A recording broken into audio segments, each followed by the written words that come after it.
Assalamualaikum warahmatullahi wabarakatuh. Perkenalkan, nama saya Ari Keprawira dari kelas Hukum Acara Perdata SELA yang dengan NIM 2020 1011 311 583, dan di sini saya akan menjelaskan apa itu surat kuasa di dalam hukum acara perdata.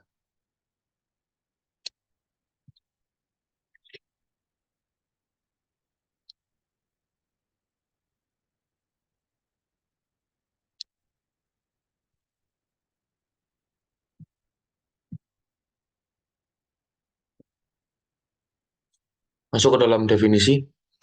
Jadi pengertian kuasa secara umum, surat kuasa tunduk pada prinsip hukum yang diatur dalam bab ke-16 ketiga KUH Perdata.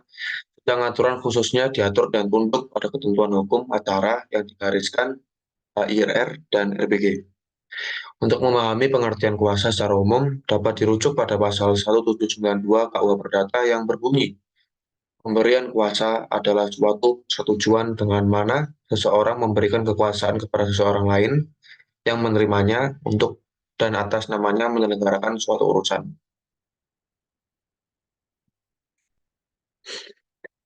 Itu ke dalam materi sifat pokok yang penting dalam perjanjian kuasa antara lain. Penerima kuasa langsung memiliki kapasitas sebagai wakil penerima kuasa, yang berarti bahwa pemberian kuasa tidak hanya mengatur hubungan internal antara pemberi kuasa dan penerima kuasa, namun hubungan hukum itu langsung memberikan kedudukan dan kapasitas kepada penerima kuasa sebagai wakil penuh dari pemberi kuasa.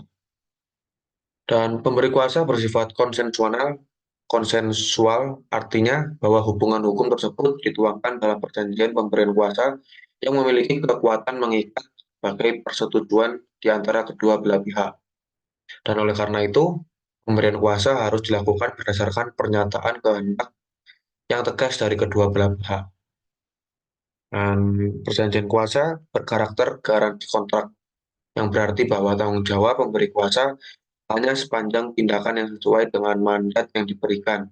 Sedangkan pelanggaran menjadi tanggung jawab penerima kuasa sesuai dengan asas garansi kontrak yang diatur dalam pasal 1806 KUH Perdata.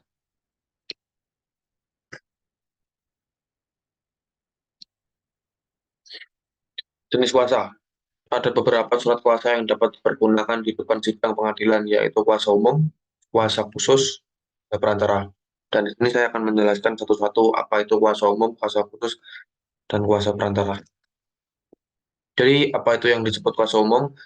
Kuasa umum adalah menurut pasal 1795 KUH Perdata mengatur tentang kuasa umum yang bertujuan pertama memberikan wewenang kepada seseorang untuk mengurus kepentingan pemberi kuasa.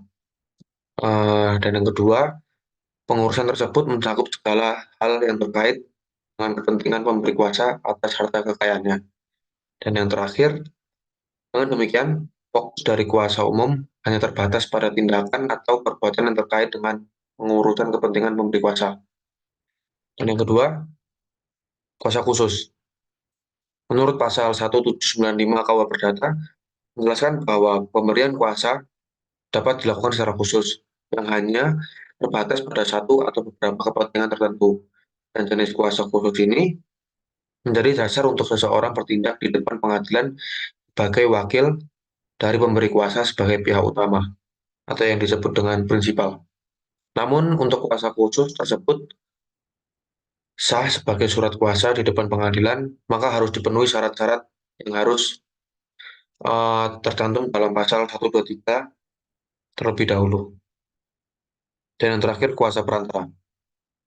Menurut pasal 1792 KUH Perdata dan pasal 62 KUHD mengatur tentang kuasa perantara yang dikenal sebagai agen perdagangan atau maklar. Dalam hal ini pemberi kuasa memberikan perintah kepada pihak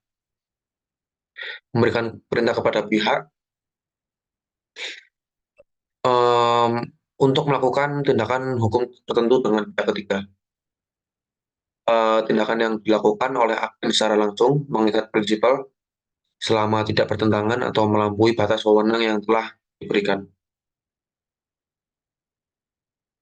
Berakhirnya kuasa.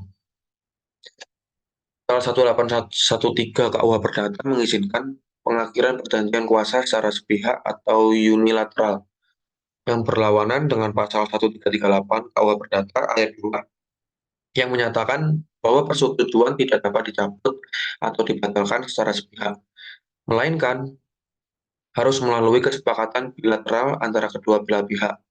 Dan menurut pasal 1813 KUH Perdata, ada beberapa hal yang dapat mengakhiri pemberian kuasa. Di antaranya adalah pemberian kuasa dapat menarik kembali kuasa secara pihak, ketentuan penarikan atau pencabutan kembali kuasa oleh pemberi kuasa, diatur lebih lanjut dalam pasal 1814 KUH Perdata, dan seterusnya. Pencabutan dapat dilakukan tanpa memerlukan persetujuan dari penerima kuasa dan dan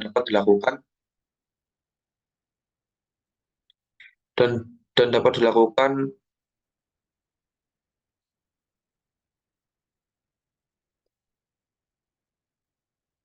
secara sepihak.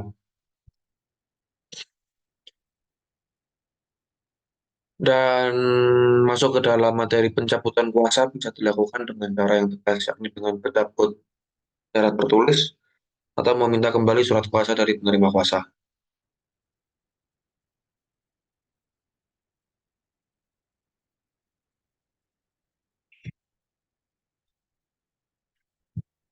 Dan di sini saya akan sedikit menambahkan, eh, apabila ada salah satu pihak meninggal, menurut pasal 1813 KUH Perdata menyatakan bahwa dengan meninggalnya salah satu pihak, maka pemberian kuasa secara otomatis berakhir dan tidak dilanjutkan oleh ahli waris.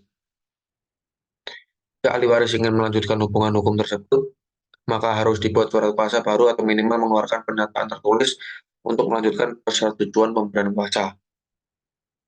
Yang kedua, bisa saja penerima kuasa melepas kuasa.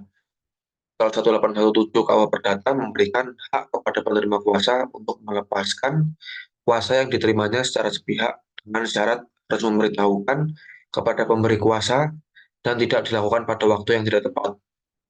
Penilaian tentang waktu yang tepat ini didasarkan pada perkiraan objektif, yaitu apakah pelepasan tersebut dapat menyebabkan kerugian bagi pemberi kuasa.